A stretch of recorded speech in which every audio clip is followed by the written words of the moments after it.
Video நீங்க பாப்பீங்களான்னு தெரியல. தலைவன் வெயிட் பண்ணிட்டு இருக்கான்.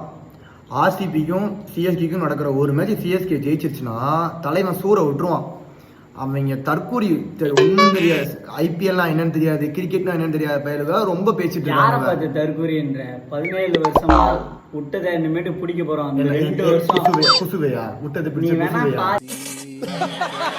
சும்மா நீங்க வாய் பேச்சு மட்டும். போன ஒரு வருஷம் நீங்க ஜெயிச்சுட்டு இதெல்லாம் பேசக்கூடாது. 17 வருஷமா இந்த வருஷம் இப்ப அடிச்சுமே அடிப்போண்டா. எங்க தலைவன் வருவான்டா. 3 வாரம் முடிஞ்சு. எங்க தலைவன் அடுத்த வாரம் வருவான். ராஜ்பிரி அண்ணன் எல்லாம் நீங்க நோட் பண்ணி வச்சுக்கோங்க நண்பர்களே. இப்படிலாம் பேசவே முடியாது. ஒரு 2 வருஷமா நம்ம இல்லன்னு சொல்லிட்டு இவ்வளவு பேசுறாங்க. நாங்க தான் ஆர்சிபி தலைவன் கோலி இருக்கிற வரைக்கும் ஒண்ணுமே பண்ண முடியாது. கேப்டன் ஆர்சிபி கோலி இருக்கிற வரைக்கும் ஒண்ணுமே பண்ண முடியாது. ஆர்சிபி கேப்டன் கோலியா விருது தற்கூரி. ஆர்சிபி அண்ணன் தெரியாது. அந்த ஒரு மனுஷனுக்காண்டி வீடியோ பாக்குறது. சரி, கிரிக்கெட் பத்தி நான் ஒரு 2 கேட்க சொல்லுவியா? உனக்கு தெரியாதா கிரிக்கெட் பத்தி? நான் கேக்குறேன்டா. நீ ஆர்சிபி தான். பவர் பிளேனா என்ன? பவர் பிளேனா பவரா நல்லா பவரா சாப்பிட்டு வருவாங்க. பவர் அது.